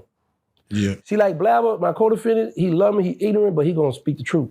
Yeah. He gonna tell you he gonna call it how it is, So let me ask you, Woody just recently, I forgot what platform it was, they asked him, like, what would you say to Thug if you could talk to him? He was like, that I'm sorry. I'm sorry for all this that came to his life. So he snitched or told what he told and all this happened. Can snitches, if they get that jacket on, can they just come out and just say, I'm sorry for it all? I mean, you could always ask for forgiveness, but is that like, hey, I did it some years ago, I'm sorry. Get over it. Nah, that part. See, Joker not a man. Yeah, I was so serious. Then you fuck it up. Joker, you just messed stuff up, bro. You was on the roll. You just messed it. Yeah, you was right. man. You had it. You had it, Joker. This is the good thing. It's a good thing and a bad thing. I'm gonna start with the bad thing. No, because you hurt me. You hurt my family. You got me going through this drama. No matter the words you say, I still got to deal with this. I'm in here maybe because of you or maybe because of the help or you, whatever. No, right? So I'm gonna start, like I said, I'm starting with the bad. So the word no. Now, yes, when it comes to being a civilian, because there are more people in white America that want to see you say, I'm sorry. They don't care you sorry for putting this black man in jail. They care that you sorry for killing all these innocent people, selling all these drugs, and now you're gonna be a role model for to help all these other children. We're gonna use you. That's what they care about. So now, if you're really sincere and you like, okay, I wanna switch over, change my life, because now, think about this here. From what I heard, Woody said more money than he ever seen. So now he getting legal money now. And a lot of people like, man, how you gonna glorify that? How do you glorify that? I mean, like I say, I come on the same way. So it's like he followed my blueprint, but he getting more than me. He really eating. That young boy, I ain't had a chance to hold that stuff like that. But anyway, now I like that he's being sincere. I like that he's being sincere. Look at you, bring your little shadow with you. I like. I don't want to go, man. I like that he's. Don't start with me, nigga. Yes, don't. Hey, quiet on the set. So we'll have y'all escort out the bill. So listen. I like that he's being sincere. I like that he's really showing that I want to help the children. I want to help, and just hopefully he stay on that path. I just hope that because you got to keep in mind he's young, so anything could trigger him. So I'm just hoping that he's standing firm on that because. He said he watched my stuff. He already told me he didn't peep how I've been doing things. So it's like you really got to develop bulletproof emotion and you got to get close to your religion. You got to get close to God. Because if you really saying you really want to change and you really want to help the people and you know people going to be, because on the social media, boy, it can tear you down. No. I was going to say, I think because he was broke and you see people like that have money, you crash out. So to get to the money. Yeah. No, I was just going to ask because we just talked about him saying this is the most money he ever had. How are you supposed to be under a nigga like Young Thug, handling all this business, doing all this stepping, and be broke? Why not? What is the point then? If you're not gonna be paid, I would, nigga, yeah, I'm gonna tell you, if I could be paid on the other side of telling, why not? Okay. Because I'm a broke stepper. I'm handling all this business, and you in a Bentley, 100 chains on. I'm wearing my homeboy jeans. Yeah, why not tell? Think about this. I'm gonna tell you why I say that. Because the only rule I've noticed is the only rule you have in the street shit is don't tell. The only rule that benefits you. Nothing else benefits you in this bitch. Not all that shoe, all that drug, nothing else benefits you. The only thing that really benefits you is to tell. Because shit, I get to wipe my slate clean and live my fucking life. That's the only thing that. Sometimes, you know what I'm saying? But let me show you something. If you think about this here, through history, we all come from the hood, so we all come broke. But now I found a way where I can get me some money. Mm-hmm. So now I got legal money. I'm grinding in the rap game. But so all my little homies, they infatuated about the group is going out of town with me. Right. So as long as I can put them in a hotel room, let them drive my cars and hang out with me, all right, come on. So I'm instead of stacking, they ain't really thinking about that. They just thinking about I'm with the thug movement. Right. I'm a shooter anyway. So thug my homie, I'm with the gang or whatever they set was. So it's like his mind not there for us the money at the time. Right. I guess it just fucked my head up because when you start having, and maybe it's the young in the mind, because when you start access the paper, yeah, he's a shooter. We're gonna get him a license. We're gonna get him a vest. You can shoot whoever the fuck you want to now. Right. Right. But now, and I can pay you on paper, and shit. Everybody eat, Legal, but instead right. it's just like not a nigga. He run around with me with a gun. He shoots somebody, even if it ain't nobody I don't even fucking know. Then they just, oh, that's a young thug little nigga. Now I'm going to jail. Now you telling on me. What the fuck? Okay, let me show you another one. Take BG for example. Right. Running, selling platinum millions of albums, but still running with the hood. Right. Cause their mind be stuck on, I'm from the hood, I'm so hood, I'm the heart of the streets, I'm gonna show y'all I'm with this. It's not till you get caught up and you go do Buck Rogers number, then you realize, man, that was crazy. I ain't doing that no more. Right. But now you done half your life. So now you get it. Like with Woody, 23-1 lockdown, now you, hold up. I don't want this, I don't like this here. See, like I tell people, when I grew up in the game, I had everybody teach me how to be a gangster, teach me how to be a killer. I didn't have nobody tell me, if you go to jail, this is gonna happen. I didn't have nobody tell me, don't do this. I had everybody teach me how to do the wrong stuff. So that's just like with Woody. He was all, they all young, go. Now he got a chance to like, this is what I was missing. And they loving him. Hey, real quick, you keep saying Buck Rogers numbers. I don't get the reference. Oh, yeah, my bad. Buck Rogers, remember, like we say, like when you got 30 and 40 and 50 years. Football numbers. Oh, okay. Yeah. Shout out Buck Rogers. But it made you look better if you just looked it up. Everybody else knew what that shit was, except you. Hey, I Googled it and it pulled up a sci-fi movie. I said, what the fuck? I like that at least you asked. I said, what the fuck? That's some stuff we was in jail. Boy, you got Buck Rogers number. Boy, So, Gangsta, let me ask you, when you see that, Thug's trial, Dolph's trial go through, where the hitter guy actually paid $800 out of $40,000 he was supposed to get, knowing your background as far as, you might have got a, little something to do, a little something. What happens when a man gets $800 for something that he's supposed to get $40,000 for? Like, how does that car drive off? Just giving a man $800 and say, I'm gonna hit you next week or something. Like, you drive all mad. Man, that's how you drive on. Because you gotta understand this, bro. I've seen that plenty of times in the hood. Like, I know a stepper hit somebody for $2,500 and he went to trial, got a hung jury, he wound up pleading guilty, got 20 years. So people will promise you one thing, but they, in their mind, they feel like you just want to be down, you want to be a part of the gang, a part of the crew, go handle that for us. So you got people that they kill for free just to show they down with you. So get them the $800, we better catch you on the back end or something, and that would happen in a situation like that. How does this look for Yo Gotti as far as them being able to say that CMG paid for his lawyer? I did a video on that. Like I said, y'all don't watch my small channel. No, I'm gonna go on. Nah, we need it on here too, nigga. Exactly. No, we need it on here. So, because a lot of people went crazy when they said, Yo Gotti about to get locked up. So, by me being a YouTuber now, content creator, I did my homework, right? So I reached out to Govan, one of the ones that was charged. Mm-hmm. And he sent me through his discovery, the paperwork. So in this paperwork, they already had the list of all the hits they had on everybody in Dolph crew. So when I seen that, I was like, okay, the people already was aware of this stuff, right? But this is how the Fed work. Like, anybody could go sit down when they get caught and give up information. So the Feds will hold that information. But they're not gonna go and arrest you because they haven't heard it from you. But they're gonna still use it to the best that they can, right? And then I found out that the guy who testified, his sister, the one got the money from somebody from their camp and brought it to the lawyer. And she said, this come from them. So now you don't have no proof that Gotti gave y'all this money. It's just their name floating in it, just like with the Big Meech situation. His name, his company name. But Gotti didn't say, here, take this 50, go pay for that lawyer. So that's why the feds, man, they never grabbed him yet. Who's the most dangerous person you ever been around? Myself. I was gonna say beside you. Oh. It's one of the hot boys,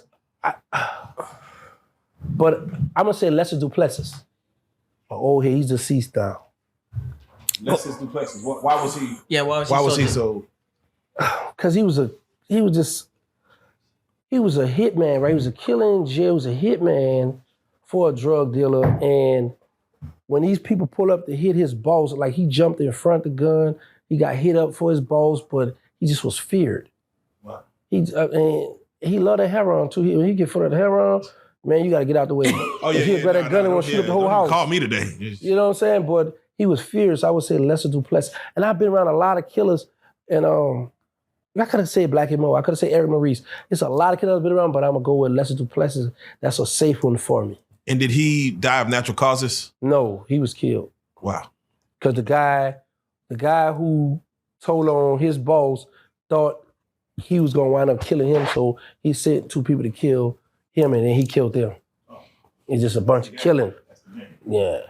Was there no weed in New Orleans? Like, why was everybody on heroin? Nah, they had weed, but that heroin, man, you got 11, 12 years olds on heroin. Yeah, what was that about? That just was like the drug of choice back then. Everybody, you snorting that dope, oh, you on that dope, you on that dope. It's like a people like a fad.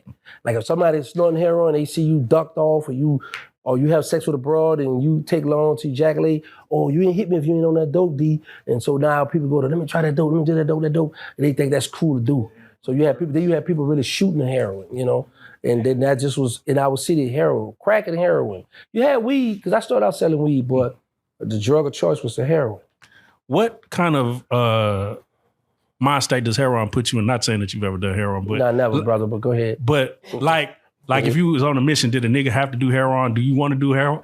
Be on a mission with a nigga doing heroin? Is that like, what does that look like as far as functioning with niggas who do heroin? I wouldn't want to go on a mission with somebody doing heroin because first it's a downer. Right. Because you duck it, you in and out, and you gonna be schizophrenic. You might up and just shoot me. You know what I'm saying? Because you duck it, you going in and out. But then you have some people that hit enough heroin where they mean mugging and the heroin give them coverage too to go put their work in. Because I know a lot of killers that was on. Is that heroin. what happened with Turk when he got in the police shootout? You think that's what made him? He might have acted like thinking somebody gonna kick in the door because he was high. Yeah, like the paranoid. He up and because I'm pretty sure if he knew that was the police, he would have did that. Right. No, I don't think he just would have bust off, doing something crazy like that. Now, Terrance, you had said you had an arch nemesis. Okay. And you had that situation on Tasha K. Right. Where they really try to go on and just bury you. Are you able to speak on this scenario now? Because we never really had a chance to talk about this. Yep. Tasha K and that nasty. Let me tell you about this heifer. Not Tasha K, this other heifer. France. She got a shirt talking about protect her, right? I'm like, how you gonna protect you and you wrong me? You assaulted me, right? So, she ran. First, she tried to go to Vlad. Vlad didn't want it, right? So she really got with this other crazy bro. Was like, okay, we're gonna take him down. They started this campaign, the Take OG Giggity Down campaign, but they don't know whatever God got for you. You can't. This is what it is. And plus, I'm the people's champ. So now, she went to Tasha K, and then what was so embarrassing, she don't even know Tasha K, but she tells Tasha K to lie about something. Tasha K told her, well, you want me to lie about this, so what else you holding back?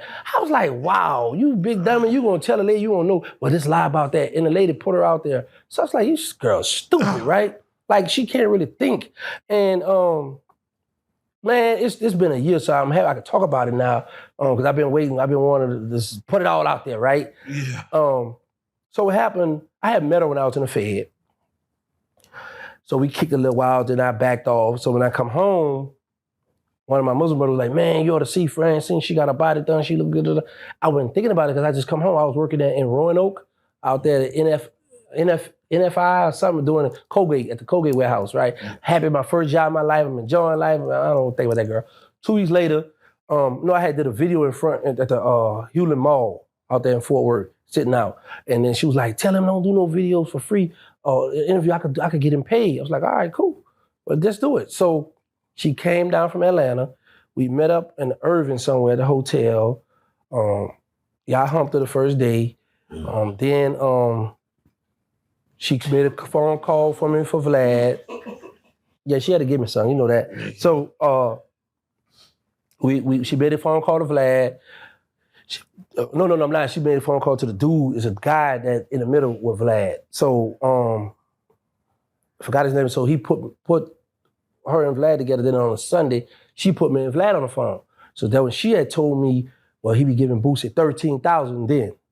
So I was like, man, I want 13. He was like, what about 10? All right. So, because I'm like, in my mind, no, listen. Negotiation skills. Let me tell you why. Because I'm thinking, in jail, I was doing interviews for free. I'm doing this man talking about 10,000 just for me to talk. Man, let's go. 10? So he gave me the 2 up front. I had that tax form. He sent me that stuff, right? So I gave her a percentage on that. But I had let her know, I said, listen, I don't want no manager. I said, I got to promise somebody touching my money. I'm my own manager, right? I said, but I'm going to help you. So she got kicked out of our house in Atlanta. She moved to Texas by me. Then we was in Dallas by my partner's studio, and that's when I met the dude Drake. We in the field. Y'all know Drake? Y'all know Drake. Drake introduced me to y'all. Okay, yeah, the middle guy. Yeah, I remember you on the right. phone. Yeah. So when I met Drake over at my partner Wicked studio, I tell Drake, I said, look, give her the number, y'all exchange numbers and run stuff through her. So he hooked us up with Reallyfe. So that's when y'all was over by the first 48. Yeah. So I come over there, Jeff paid me. I don't know if she couldn't make it that day or something. Did she come the first or something? But I got paid straight from y'all. So I was like, oh, this how this goes. I was like, well, I don't need her. No, because I'm dealing with the men. You know what I'm saying? I'm dealing with everybody. Nah, about y'all. So I had looked out for her, right? So then she moved with me. So she didn't pay no bills. I asked her to pay no bills. So she wanted to do her career. Because for a long she didn't want to go, get it going. I said, okay, I'm gonna help you out. Now 3 people I owe an apology to. That's this female named Naja across the river. She rapped in New Orleans, Magnolia Dana, and the Magnolia Twins, because I talked them into signing contracts where she really managed them. But she didn't get them no gigs. If y'all recall, I'm the one who got her first paid interview with y'all. Remember I said, don't worry about paying me, pay her. Yeah. And she was excited about that, right? So I said, okay, I'm gonna help you. I said, but this is your problem. I said, you can't manage these people and you want to do your career, it's not going to work. So she looking at me, but she thinking of the little money she could make on the side. So when I was learning about social media, she would always tell me, stop answering them people back. In my Instagram, I was like, what you mean? I said, the people talking to them, talk back to people, girl, you know what you're talking about? So I'll be answering back. She'd be like, you stupid, I wouldn't talk to them people. I was like, why? The people talking to me. So she didn't want me talking to the people. So then she'd be like, yeah, you playing with your baby mama, you doing all this. So I'm like, oh, she trying to troll me. So I hook up with all the people. Then she come down to the house. The first time I put her out, she left a note on my windshield saying, we need to talk friends, because I know she had nowhere to go. She came down by me. I felt bad. Come on back, right? Mm-hmm. Then I put her out. The second time, she go out of town. Now this when I start finding out stuff about her. She go out of town, and she had got with everybody, all my ops. She got with all them on social media. So they was behind my back, plotting to take me down, right? So this little wicked broad, she was like, girl, I'm gonna do this to him. I got this. So in her mind, she thinking because these people getting a little views that they gonna come again. They don't know I'm Mr. Answer right back. I blew up off controversy. So let's get it. So this when the stuff hit the fan, man. She went out of town. She come back Monday. I had just come from work. I just get off 7 o'clock in the morning, right? I heard some noise. No. I got off that morning. She said, Terrance, we need to talk. I was like, all right, what's up? Look, I'm getting stuff, people with fake pages talking about you messing with them. I said, well, it's fake pages, or why are you worrying about it? I said, that's what I learned. I said, you acting like a thot. And she punched me in my lip. And she had that little ring, right? And she busted my lip. So she took some, I said, man, this girl here, a professional. She took some Vaseline and passed my lip up. I said, girl, you know I gotta do my videos. So if y'all go back around October somewhere where I had 3 masks on and I was playing it off like, I'm gonna do this guy. But I was doing it because I didn't want anybody to see my lip being bust, right? So her and I fussing.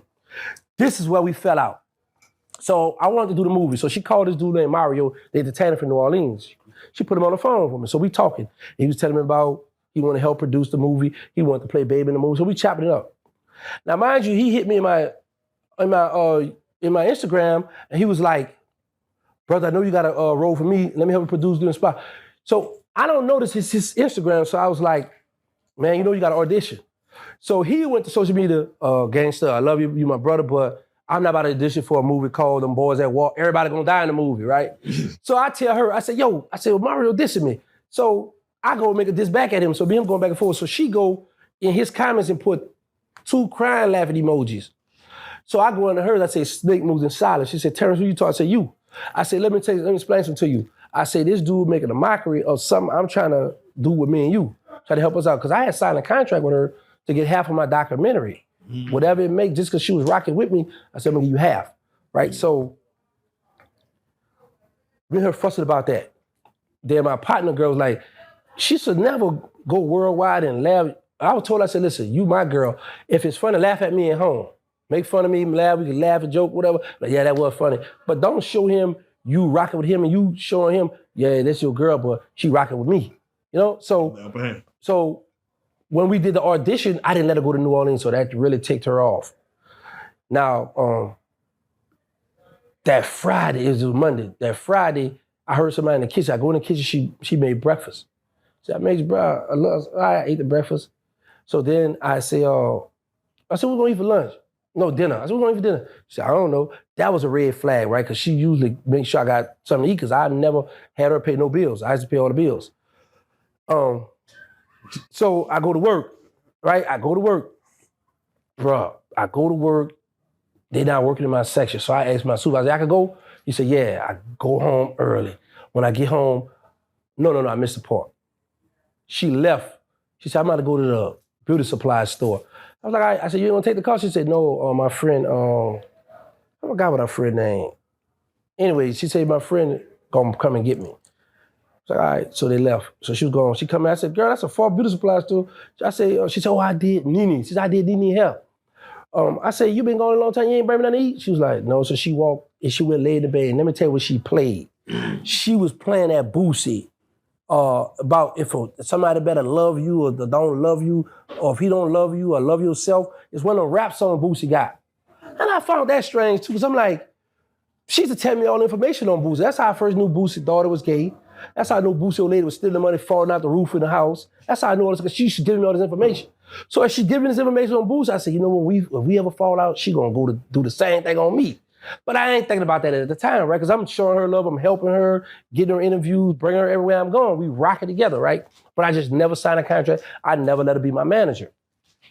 So now, when I go to work, when I come home early, all her bags packed. So I was like, oh, she went to go with her move on me. So let me tell you what's crazy, bro. So I call her. I said, oh, I see you got your bags packed. She said, yeah. So will you come and get them tonight? She said, yeah. So mine just like around 12 something, almost 1 in the morning, right?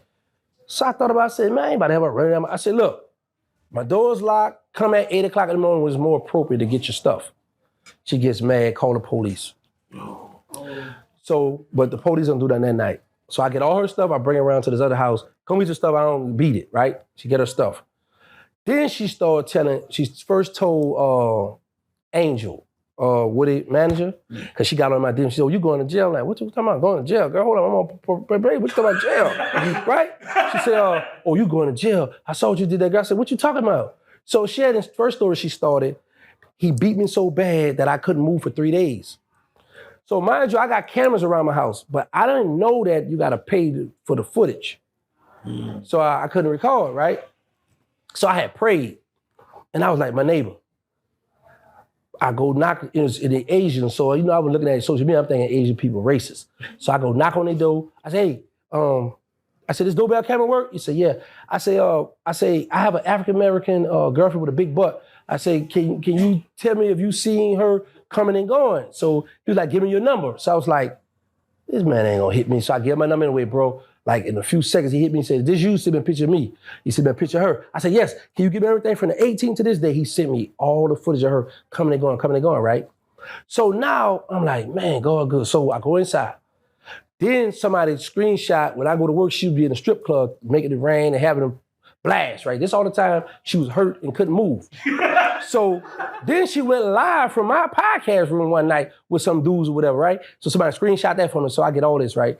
So she tell the detective all these lies on me. So I get a detective, I say, well, if this lady saying this happened, I say, this her coming and going, every day, groceries, she go work out every morning. I say, here's the evidence. They charge her, right? Oh, now he worked for the people. He's still out here ratting, he busted people. Hold up, you put the people, I'm a civilian now. I gotta let the law handle this. You lying, right? You mad because I didn't let you go to New Orleans to do the audition because she wanted to get footage to show I did this for Terrance Gangsta Williams, so now I'm a good manager, I'm doing all this stuff, right? So she harassed me. I said, you know what? I said, I'm about to do this, I'm gonna put a restraining order on. So I go and try to do the restraining order. The people call her, she wouldn't let the people serve her. So she gets the bright idea, she runs to Baltimore and she puts a restraining order on me. So in the midst of that, the judge tried to help because I showed the judge all the YouTube videos she was doing. He said, y'all don't like this. He said, yeah, we got to get her served. And I got you, right? So I got her served. But the problem was I went to Baltimore because I was like, hold up, how y'all going to put a restraining order? This stuff happened in Texas and y'all out here in Baltimore rocking with her, right? So the judge granted it. He put a restraining order on me for her. So he wanted to set it back to the 16th. I said, y'all, I have a court date in Texas on the 16th. So, no. Yeah, the 17th. And so he pushed it back to the 16th. So he granted hers the day before mine. And so when I come to Texas, they granted mine, right? Now I can't really talk about what's going on. I can't really say nothing, right? So, but in court, so as I'm trying to figure out, like, this girl crazy, she's doing a lot of delusional stuff. So I had somebody look her up, kind of find out she hadn't been arrested 4 times for domestic violence. She came, let's go to one of her mother's house. All this is in paperwork, all this on computer. Yeah, Francine McNair, you look up in Baltimore, it's gonna come up, right? Then I was like, whoa. So she showed me that use the rat word. Then she told on the dude that killed somebody, he's doing like 100-something years in Baltimore, Maryland prison. I was like, oh, no. And then she been to the Fed.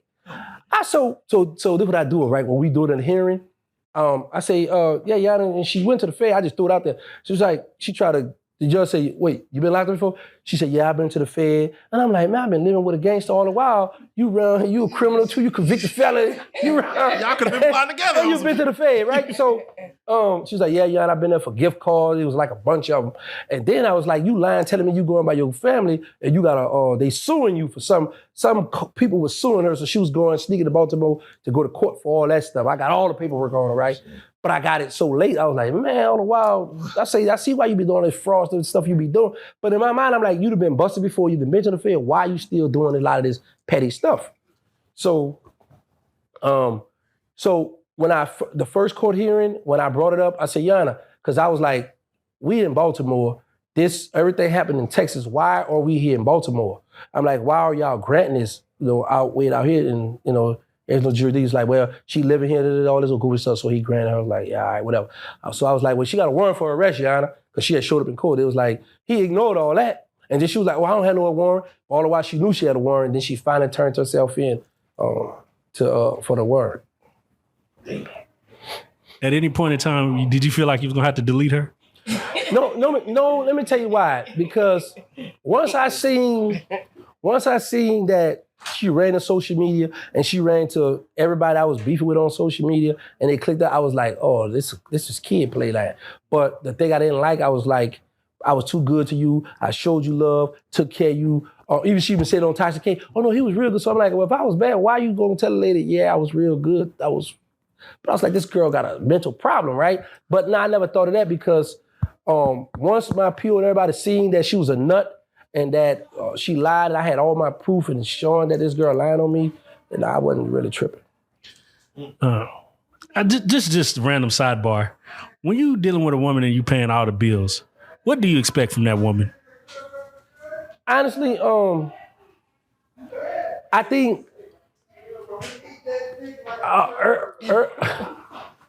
early in my time, I would want a woman to sexually please me, make sure the house clean, cook, blah, blah, blah. She wasn't good at cleaning. She never liked to clean up. She hardly liked to shower. I just tell about that. But I, for the most part, my thing be, just be you. You know what I'm saying? Because like she had a job, and I just tell her, look, when you get paid, that's your spending money. So you don't have to worry about asking me for money because you got a good job. Yeah. I pay all the bills. She used to drive my car. She had no car, nothing. No. Yeah. Jeez, there you go. All right, well, there you go, man. The saga continues. I hope we get it right. I know. I wish they could put it in Angola. She assaulted me. I wanted to go to Angola. Damn. I want to do time in Angola. Nah, for real, bro, because it's like, You literally got mad because you saw me talking to female. I'm just talking to female. It's not like that's what it was. Let me tell you what she really thought. She thought, all right, I had got a Mercedes-Benz, right? A female bought the Mercedes-Benz from me. I didn't really tell her about the Mercedes, like where it was going. So I did tell her that I was selling it to somebody in Houston.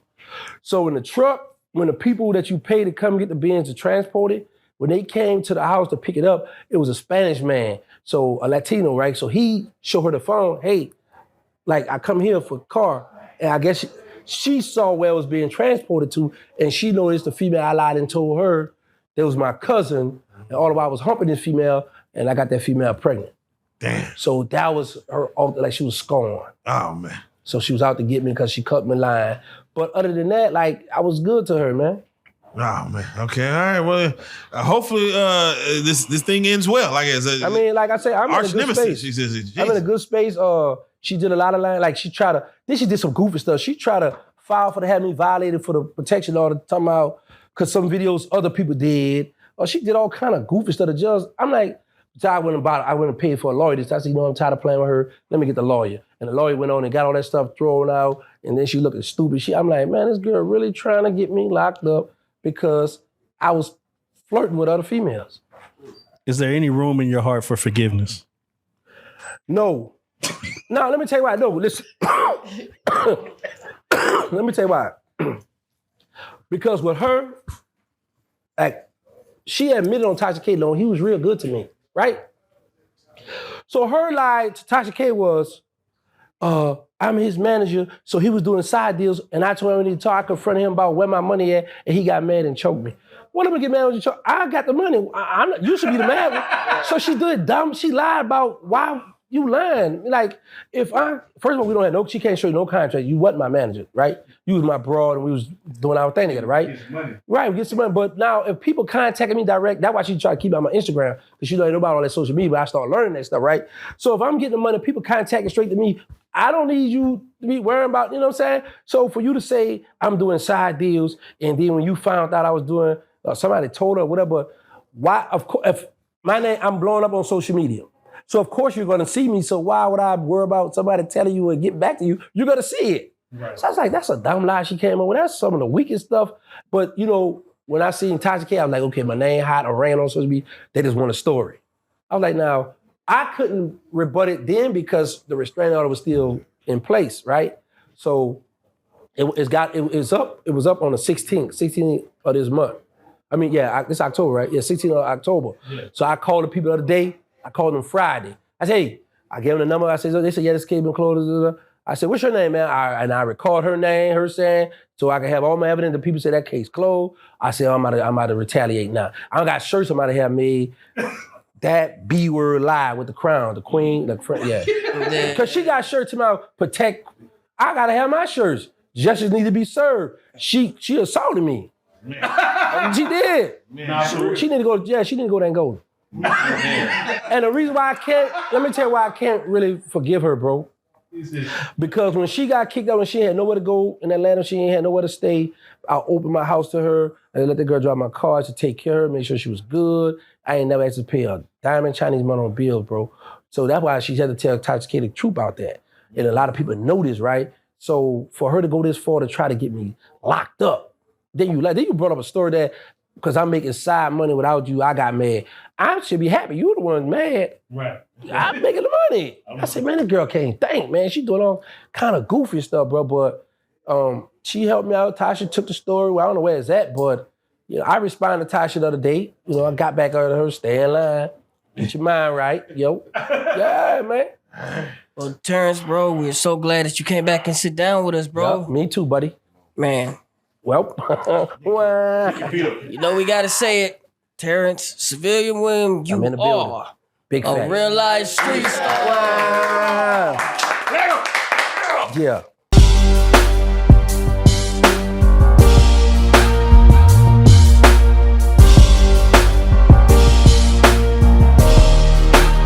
Shout out Reallyfe Street Stars, nigga. Move it. Hey.